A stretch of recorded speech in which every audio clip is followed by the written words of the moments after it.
What the heck? You're living off my money, and yet you're making me eat such disgusting food. To my horror, my husband suddenly threw hot soup at me. I had enough. Fine, I'm leaving. The next day, he called me non-stop, to which I paid no attention. As a result, he ended up in a pit of hell. My name is Kathy. I'm a 28-year-old homemaker. When I got married to Eric just last year, I quit my job. Now I work hard taking care of the household and supporting him as much as possible. I keep our home squeaky clean and try to be creative with my cooking every day. Eric works diligently and earns a decent income for us. While we don't have an affluent lifestyle, we live comfortably and often go out together on his days off. We first met at work. Although we were in different departments, we hit it up during an office party and grew closer over time. He was a salesperson, always busy and constantly on the move. He seemed cheerful and reliable, and I've secretly admired him. So when he first spoke to me, I was ecstatic. After that, he continued to initiate conversations with me at work, and we exchanged our phone numbers. He started inviting me out, and soon he told me that he had feelings for me, and we became an item. I never expected such a turn of events, and it made me realize that life was full of surprises. Our relationship progressed smoothly. We kept it a secret in the office, which added more fire to our romance. He was so loving and sweet during our courtship, and I always cherished the fun times we had together. About a year into our relationship, he popped the question. I want to spend the rest of my life with you. Will you marry me? I was over the moon at his proposal. Of course, I said yes, and we decided to tie the knot. I wanted to get married in my 20s, so it was my wish come true. We wasted no time introducing each other to our families, and then had a beautiful wedding ceremony. We weren't into anything lavish, so we had a modest and budget-friendly one. It suited us perfectly, and became a memorable and blissful wedding. Whenever I look at the wedding photo that's displayed in our living room, it reminds me of that day, making me smile. I remember how thrilled I was about the start of our new life together. Our honeymoon period was as euphoric as it could be. Even now, after a year of being married, we are so in love, and I have no doubt that we'll continue to have happy days ahead. Though, Eric's been acting strange lately. It's hard to explain, but he doesn't seem interested in having a conversation with me. Even when I try to initiate it, his responses are short and simple. Oh, you're home. I found a good deal on chicken, so I made fried chicken today. Great. How is work? Okay. He doesn't engage in conversation, and I've started to find it difficult to bring up topics. Our dinner table becomes uncomfortably silent. When it's completely quiet, you can even hear the sounds of cars passing by outside. I then turn on the TV while trying to engage him in conversation, but he doesn't seem interested and quickly retreats to his room after eating. As I wash the dishes alone in the kitchen, I wonder what has gotten into him all of a sudden. I'm totally bewildered. Even when I press him to talk, he only gives me vague responses and makes a displeased face. When I get reactions like this, it only makes it even harder to initiate conversation, and I find myself constantly trying to read his mood. Then he starts complaining about my housework. Jeez, what was this dinner? It's too simple. I'm exhausted from working my butt off every day. Give me more meat. Oh, I'm sorry. I thought it might be a good idea to have some fish for a balanced diet, son. He slams the table so hard and cuts me off. I flinch at the sudden outburst of his anger. He glares at me and starts yelling. Don't argue with me. You're living on my earnings. Listen to what I say without question. He shouts with a bright red face. I'm stunned seeing him like this for the first time. What's wrong with you? Why are you getting so angry? God damn it! Weren't you listening to me? Don't talk without my permission. Seriously? Shouldn't a husband and wife be equals? You are being arrogant, saying stuff like that while I'm the one providing for you. You need to be disciplined. Discipline? What do you mean? I'm going to control the food budget. It's going to be $100 this month. Huh? That's too little. I can't even cover one person with that. Don't you dare talk back every time. You will have to make it work. But if it's that low, even you won't be able to eat properly. I will buy what's lacking myself, while you prepare dinner for the both of us. Make sure it's something I find satisfying. If it doesn't meet my standards, I will further reduce the budget. But he wears a triumphant look on his face. He seems to enjoy the idea of having control over me. What's making him act this way? I begin to feel anxious about whether I can continue this marriage. Then, I wonder what will happen when I'm alone. If I end up divorcing him, will I be able to survive on my own? Going back to my previous job isn't an option, because it means working at the same company as him. I'm not confident that I could find a new job easily. While I could manage to get by with part-time work, it would be quite challenging. Besides, I can't give up on us before trying to fix whatever the issue is. Even though he has been treating me unpleasantly, I can't just fall out of love suddenly after being together for some time. Also, it's only been a year since we got married, so I don't want to consider divorce as an option just yet. However, his attitude hasn't changed after that. He has been as cold and domineering as ever. I take a radical approach, making sure that we can get by on just $100 for groceries. For instance, I use cheap ingredients like pasta and rice to add more volume alongside meat, and I often make one-pot dishes to increase the portion size. Thanks to these efforts, I'm managing to cut down our food expenses significantly. Even Eric is surprised to see me working so hard to save. I'm amazed that you're doing quite well. Keep it up. He praises me. I wish he could just increase the budget a bit more. I'm afraid that mentioning it might lead to further reduction, so I remain silent and not provoke him. I've also started taking on a side job online during the daytime. Regardless of what happens in the future, I think it would be good to have the ability to earn money on my own. I search for suitable jobs for me and try a variety of them.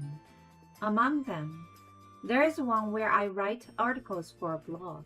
I've been writing about various genres, and it turns out to be something I'm quite good at. There are many introduction-type articles, like money-saving tips and recommended movies and plays. Surprisingly, I've been engrossed in it and thought of starting my own blog. So I opted to set up my own blog, even though it cost me some initial money. I write miscellaneous articles, aiming to provide some useful information to the reader. At first, the number of views were obviously low, and it didn't generate any income. Then, it gradually started to attract more readers, and the ad revenue increased. Even earning just a few dollars from my own blog makes me incredibly happy. I've been writing articles non-stop, and before I knew it, I've written hundreds of them. As the number of articles increases, so does the income. Meanwhile, Eric's been coming home later, and there are more days when he doesn't eat dinner at home. So, the time I normally spend on cooking and cleaning up afterward becomes open, which gives me more time to focus on my blog. Having something I can passionately pursue, along with the confidence from earning my own money, reduces my stress. Despite receiving a minimal food budget, I've been managing to provide proper dinners by adding my own earnings. I'm leading a fulfilling life, but my happiness seems to bother Eric. His attitude toward me is getting worse now. You always have that annoying cheerful smile pasted on your face. Unlike you, I work every day, enduring unpleasant situations, you know. Being a full-time homemaker, just doing housework and having a leisurely time seems carefree and nice, huh? But do you understand that you can live this way because of my money? He shouts, his face red with anger. I know better than to provoke him when he's being unreasonable. Yes, I do. I know I can't live without you. If you understand, then stop acting in a way that irritates me. Yes, I'm sorry. When I become more submissive, he gradually improves his mood, and further arguments become less frequent. Sometime after that, I make a discovery when I'm about to do the laundry. It's a receipt from a designer's brand store, found in Eric's pants pocket. What's more, it's for a woman's handbag. I can't fathom what's going on. I certainly haven't received such an expensive bag. That's when it hit me. My birthday is coming up soon. Could it be that he has secretly bought it for me? The thought excites me. Despite his recent cold shoulders, he still cares for me. From then on, I've been using my earned income to add a little extra to our food budget, allowing for more luxurious meals. He seems content, and he happily comments, We've been having some delicious dinners lately. About a week passes, and my birthday arrives. However, when I say good morning, he simply responds with a casual greeting and says nothing more. I wonder if he has a surprise planned for the evening, so I keep quiet. For dinner, I think of making steak and buying some slightly expensive cuts of meat. When he returns home, I prepare the meat and serve it with a nice bottle of bread. Whoa, steak tonight, huh? Even a red wine. This is great. I thought we'd treat ourselves a bit tonight. Good call. Keep it coming. He says that with enthusiasm, as he eagerly digs into the steak. But wait, nothing else?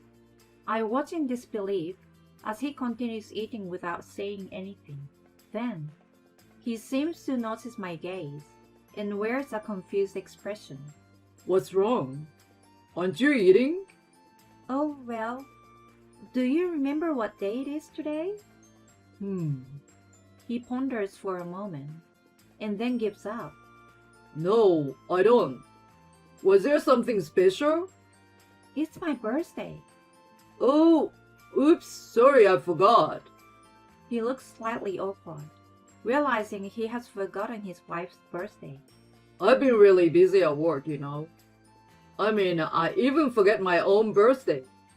I don't remember until someone reminds me. So, it's your birthday, huh? Happy birthday! Let's make a toast. He clinks his wine glass against mine. Then he goes back to enjoying his steak. At this moment, I became certain that branded handbag he bought isn't for me. It's for someone else. I made up my mind to hire a private investigator to look into his affair. Within about 2 weeks, they gathered plenty of evidence confirming his infidelity. Indeed, he's having an affair, and there are multiple pictures of him going to hotels with his mistress.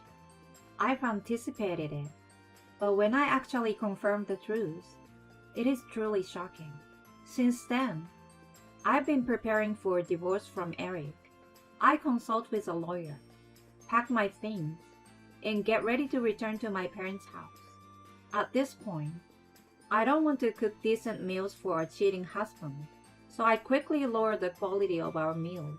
Initially, he looks puzzled as he eats those simple meals, but when another frugal dinner follows the next day, his mood worsens further.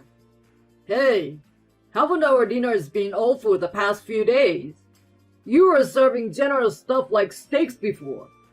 There's not enough money. We have to make do with a tight food budget. What did you say? His face turns crimson, clearly not liking my tone. Who do you think you are, giving an attitude to me? Again, are you going to play the authoritarian husband? What you're doing is nothing but mental abuse. There's no respecting that. Don't you dare! Are you insulting me? What the heck? You're living off my money, and yet you're making me eat such disgusting food. To my horror, he suddenly throws soup at me. I thought you'd behave yourself for a while, but you're getting cocky again. I won't give you a single cent for food anymore. He shouts angrily. I have reached my breaking point.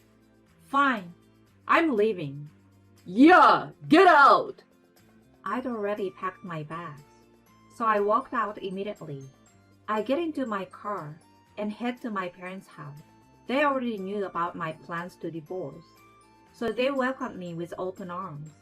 The next day, Eric bombards me with calls, but I ignore them all. He probably didn't believe that I'd actually leave.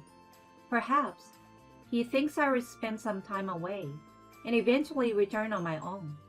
Not in a million years. As a result, he will end up in a pit of hell. I quickly find a good divorce lawyer.